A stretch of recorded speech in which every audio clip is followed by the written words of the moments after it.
Di zaman Tuhan Yesus, di mana orang-orang Yahudi, termasuk murid-murid Yesus, itu menghendaki suatu berita yang baik menurut versi mereka sendiri.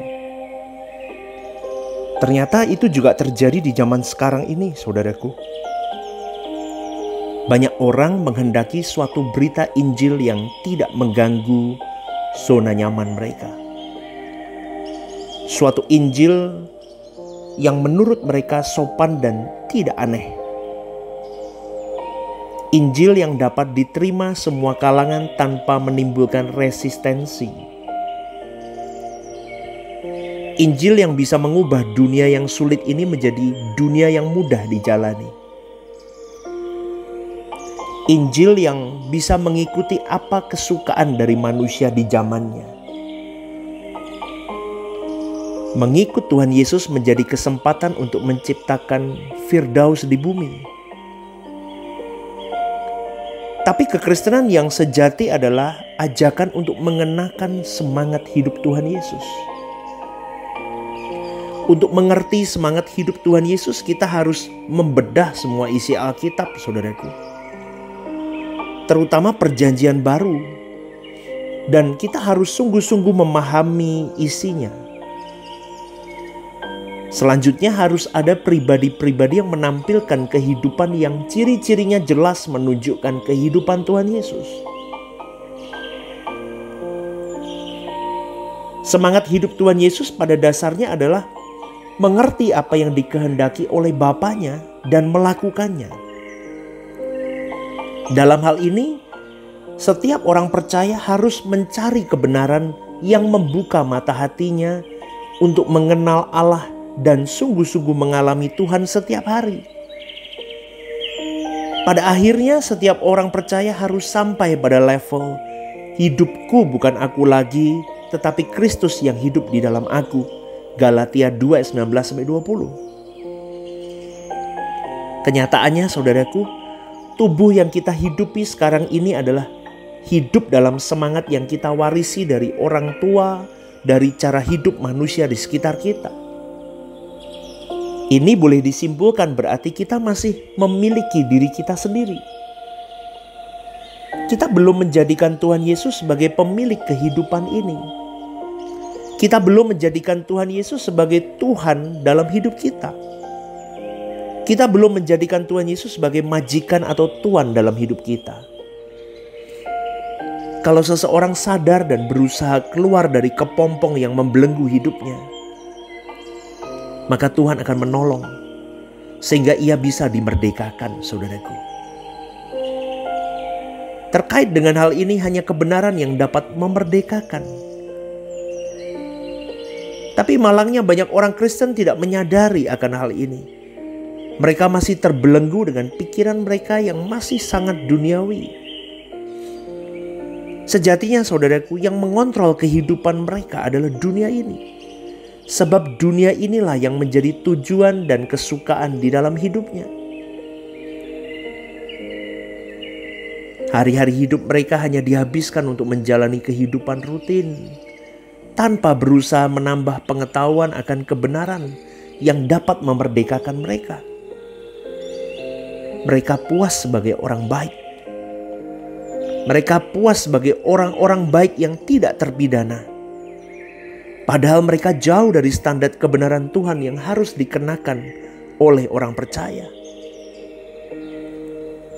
Maka sungguh sangat disayangkan, banyak gereja yang dihadiri banyak orang yang berpendidikan tinggi, berekonomi baik, dan memiliki berbagai potensi, tetapi tidak mengerti Injil yang orisinil, tidak mengerti Injil yang sejati. Mereka ada di gereja-gereja yang tidak bermaksud menyesatkan, tetapi karena pembicaranya tidak mengerti kebenaran Injil yang murni, maka mereka menyesatkan diri mereka sendiri dan menyesatkan umat dengan masif, saudaraku. Dan umat itu tidak tahu mereka tulus mencari Tuhan. Mereka tulus mencari ajaran Tuhan. Tapi gereja-gereja itu banyak yang menekankan teologi kemakmuran, kemakmuran sejati, dan hanya menekankan mujizat. Tentu dengan mengambil contoh-contoh dalam Alkitab yang menunjukkan bahwa Tuhan menjanjikan kemakmuran jasmani.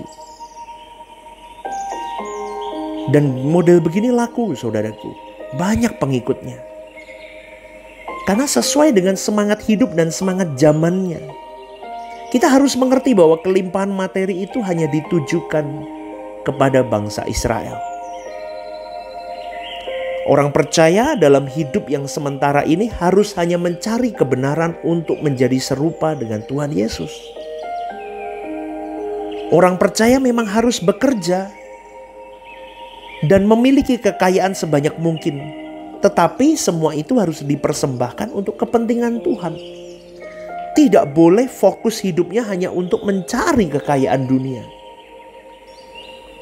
Atau tenggelam di dalamnya. Terpaut di dalamnya. Sebab orang percaya memiliki harta abadi di surga. Dunia hanya tempat menumpang sementara. Itu terdapat dalam Filipi 3 ayat 20-21, saudaraku. Maka harus diterima bahwa dunia ini bukan rumah kita. Kerajaan kita bukan berasal dari dunia ini. Karena banyak sekali yang mempromosikan mujizat. Mempromosikan bahwa Tuhan Yesus tidak berubah. Padahal dunia berubah. Cara Tuhan melawat umatnya tidak selalu sama dengan apa yang telah terjadi atau yang telah dilakukan oleh Tuhan, saudaraku. Pada tahun-tahun di mana Tuhan Yesus memberitakan Injil, ia harus melakukan mujizat. Itu ada tujuannya supaya menarik perhatian orang dan telinga orang supaya mendengar Injilnya. Seperti Nikodemus yang menemui Tuhan. Ia menemui Tuhan Yesus sebab ia melihat perbuatan ajaib yang dilakukan oleh Tuhan Yesus. Supaya orang mengakui bahwa Tuhan Yesus berasal dari Allah. Kemudian Tuhan Yesus bisa memberitakan kebenaran kepada orang-orang yang pikirannya sudah dipenuhi dengan ajaran agama Yahudi pada waktu itu. Yang telah banyak dielaborasi sehingga berbenturan dengan Injil. Maka seperti Nikodemus, ia bisa mengakui bahwa Tuhan Yesus berasal dari Allah karena mujizat yang telah dilakukan oleh Tuhan. Jadi semoga kalian mengerti sampai di titik ini, saudaraku. Jadi kemakmuran jasmani dan mujizat itu bukan tujuan utama kekristenan. Tetapi semuanya itu, mujizat dan kemakmuran jasmani itu bisa menjadi salah satu jembatan untuk dapat mengenal pribadi Tuhan Yesus. Supaya kita diselamatkan, dipersiapkan masuk ke dalam kerajaannya. Tetapi tujuan utama dari kekristenan itu adalah bagaimana seseorang bisa kembali ke rancangan Allah semula. Bagaimana gambar dan rupa Allah itu kembali sesuai dengan porsinya. Sehingga membuat pribadi Allah Bapa itu puas dengan kehidupan manusia yang diciptakannya. Maka benar kata Matius 6 ayat 33. Carilah dahulu kerajaan Allah dan semua akan ditambahkan kepadamu. Kita mencari Tuhan. Kita mencari kehendaknya. Kita mencari apa yang menjadi perkenanan Tuhan. Kita berjuang di situ. Itulah kekristenan, saudaraku. Maka ketika kita mencari Tuhan, mencari Allah Bapa, mengiring Tuhan Yesus, maka kita dimampukan mengikuti apa yang menjadi jejak Tuhan Yesus. Dan ketika kita mengikuti day by day terus, tahun demi tahun, puluhan tahun demi puluhan tahun, kita mengikuti jejak Tuhan Yesus. Maka kita bisa mengerti bagaimana seharusnya aku hidup.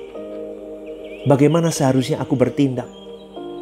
Maka benar kata Matius 6 ayat 33. Semua akan ditambahkan kepadamu. Artinya apa? Kita akan ditambah-tambahkan hikmat. Ditambah-tambahkan pengertian. Ditambah-tambahkan kepekaan. Ditambah-tambahkan pengenalan kita akan apa yang menjadi hati Tuhan. Apa yang menjadi beban Tuhan. Bagaimana aku bisa menjadi partner kerja Tuhan. dengan talenta, dengan keadaan ekonomi, uang, harta, apapun yang dipercayakan, pangkat kita apapun, kita bisa gunakan untuk membawa banyak jiwa. Seperti yang terbeban dalam hidup Tuhan Yesus. Dia terbeban dengan jiwa-jiwa. Kita pun terbeban karena kita mencari dahulu kerajaan Allah. Maka kita akan ditambah-tambahkan pengertian itu. Amin, saudaraku. Kita berjuang, kita iring Yesus, kita ikuti teladannya, kita ikuti semangatnya, berkobar sampai akhir hidup kita. Selamat pagi, selamat berjuang, dan Tuhan memberkati.